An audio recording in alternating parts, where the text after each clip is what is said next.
Experts speaking to Nnis on the recent story of how Chinese hackers have used malware to expose government data say it is too early to comment on the ramifications of the development. They add that eventually one would have to tread with caution with malware, which has always been the norm. An Nnis exclusive. In what has been a major security breach in the cyberspace, top cybersecurity experts claims to have found a Chinese group into cyber espionage. The group, identified as Danti, is believed to have breached the computer of top-ranking bureaucrats in the government.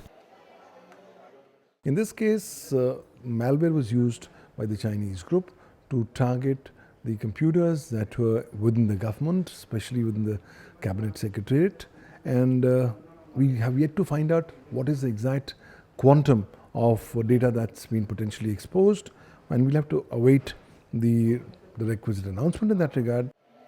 Russia-based company Kaspersky Labs was the first to raise the alarm regarding Danti. They also feared that Danti possibly breached dozens of systems which are used by cabinet rank officials in India.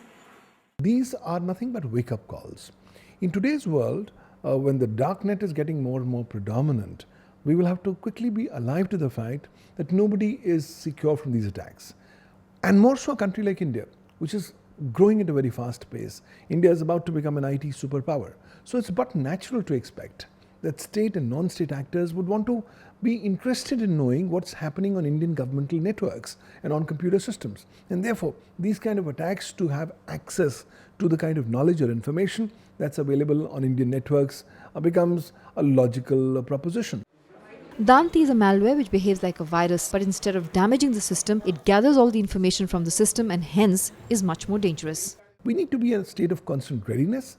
We need to get all the stakeholders and their roles and obligations in place. And finally, India as a nation needs to incorporate and inculcate a culture of cybersecurity amongst all stakeholders. And for that, far more capacity building has to be brought across not only within the government, but also amongst all stakeholders of the society, so that by and large people are aware of the ramifications of breaches of cybersecurity and how it could ultimately impact the sovereignty, integrity or security. In 2015, Microsoft had released its update for its Windows, which many users ignored. Cyber espionage groups like Danti usually send an email which looks like a government official mail or an email from some government department. Users tend to open it, after which the real work of these malware begins.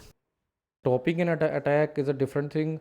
We can just protect our system by updating the antivirus, firewalls, the latest patches, updates provided by the antivirus companies or the software developers like operating system and other products. We should have the latest patches, latest updates and firewalls and a strong network for the protection of the entire network and the system and the servers. Once we keep all updated, there would be a very less chance. We cannot say that there will be no chances, but there would be very less chances of hacking the system or containing the just targeting those systems. Above all, do not open those emails which are suspicious or may contain some scripts which can be run on the system, and the system and the entire information would be captured. So be aware of the suspicious emails, that is called a phishing emails, which looks alike it has been sent from your known person or the known department.